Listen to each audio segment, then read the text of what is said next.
Assalamualaikum warahmatullahi wabarakatuh. Berjumpa kembali bersama pembelajaran fisika untuk kelas 10 MIPA.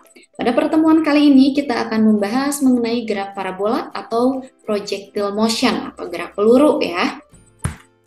Gerak parabola dalam fenomena sehari-hari diantaranya bisa kita lihat ketika kita melemparkan sebuah bola melambung membentuk lintasan parabola.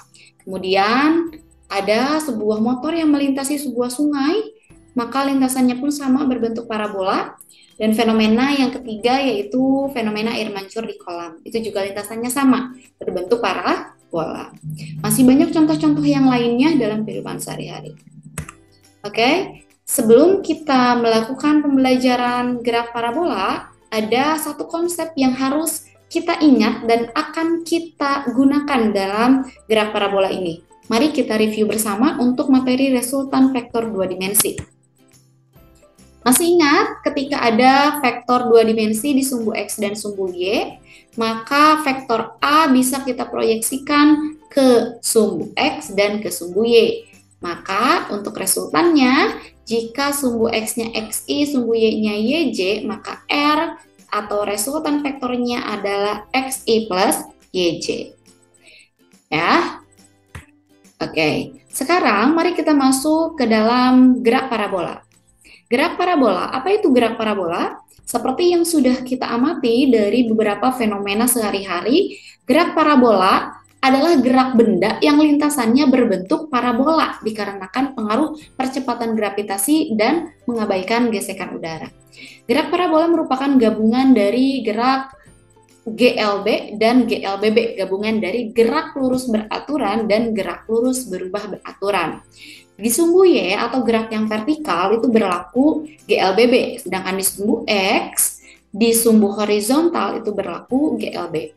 Coba perhatikan di sini kita bergerak dari titik A ke titik B, ke titik C, ke titik D, dan berakhir di titik E atau kembali lagi ke tanah. Artinya, kita mencapai jarak maksimum itu di titik E. Dan kita mencapai tinggi maksimum itu di titik C. Di setiap titik A kita punya kecepatan awal atau V0, maka kita bisa proyeksikan V0 itu karena membentuk sudut theta terhadap sumbu X, maka menjadi V0X, dan sumbu Y menjadi V0Y. Begitupun di titik-titik yang lainnya. Di titik C, sumbu Y-nya, kecepatan di sumbu Y-nya itu 0. Kenapa? Karena benda tidak bisa bergerak lebih tinggi lagi, namun benda tersebut akan bergerak ke bawah. Ini sudah mencapai ketinggian yang maksimum. Oke, adapun di sini beberapa besaran-besaran yang akan kita temukan dalam bab ini. Yang pertama adanya kecepatan awal atau V0, adanya kecepatan tertentu. Kalau di sumbu X berarti kecepatannya Vx, dan di sumbu Y maka kecepatannya Vy. Ada jarak di sumbu X dan ada tinggi untuk sumbu Y. Adapun persamaannya ini diperoleh dari persamaan GLB dan GLBB.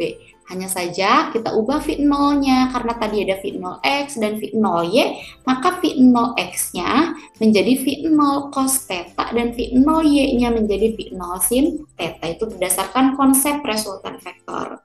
Ya, berdasarkan konsep resultan vektor, maka diperoleh V atau kecepatannya adalah Vx kuadrat ditambah Vy kuadrat di akar. Ya. Oke, berdasarkan GLB dan GLBB dapat juga diperoleh persamaan-persamaan yang lainnya untuk jarak, untuk ketinggian. Begitupun dengan tinggi maksimum. Tinggi maksimum boleh disimbolkan dengan H, boleh disimbolkan dengan Y. Di sini kita tuliskan H, tidak apa-apa. H sama dengan V0 kuadrat sin kuadrat theta per 2G. Sedangkan untuk jarak maksimum, yaitu R, itu adanya di sumbu X. R sama dengan V0 kuadrat sin 2 theta per G. Ya. Oke, adapun untuk solusi pemecahan suatu soal atau permasalahan akan kita bahas pada pertemuan selanjutnya. Pada pertemuan kali ini kita cukupkan sampai di sini saja. Terima kasih, semoga ilmunya bermanfaat. Wassalamualaikum warahmatullahi wabarakatuh.